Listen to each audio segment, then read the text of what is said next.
Harrison Ford kept himself in such great shape over the years for this movie that his measurements for his outfit did not change since that of Indiana Jones in The Last Crusade. He also felt comfortable doing his own stunts because stunt technology has improved drastically since 1989, and he also felt like he had improved a lot since then.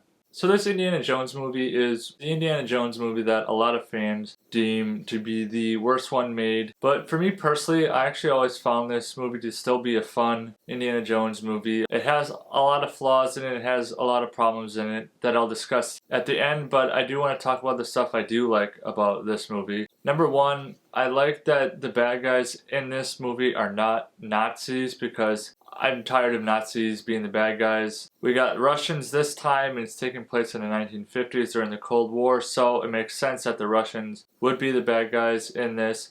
I also really like the villain in this movie, Irina Spalko. She knows what she wants in the movie, she'll go after it. She's prepared to sacrifice everything to go after the Crystal Skull and who the Crystal Skull belongs to, and she's prepared to give it all for knowledge. I was really happy that they brought back Marion Ravenwood. I always felt like she was the best girl out of all the Indiana Jones movies. There's always been a pretty girl in all the Indiana Jones movies. Marion was always my favorite for a lot of reasons.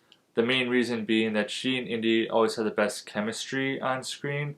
And Karen Allen kind of disappeared from acting for a while, so I was always wondering what happened to her, and then she came back. And it just made me really happy. It was like watching Raiders of the Lost Ark 2.0. You know, Indy and Marion had their chemistry back. They're arguing, they're fighting just like always. I also like the introduction of Mutt Williams, Indiana and Marion's kid. I know there are some people out there who don't like Mutt Williams' character, but I actually thought he had some great moments. He's following in his father's footsteps. He had a knack for this sort of thing. He really seemed to care about what Indiana does, and I thought he was just a really cool character. The plot is kind of weak in this movie, but I think a good strong point of the plot in this movie is 1950s, the Cold War, but also there's a lot of communist propaganda going on. And I think they really did a good job at showcasing just how paranoid some people were about the Russians, about communism in general. So now for the disappointments that this movie has. The plot line isn't the greatest. It starts off kind of good, but then it all just kind of falls apart when you find out that he's going after aliens. I think it's stupid. I think it's a stupid plot line.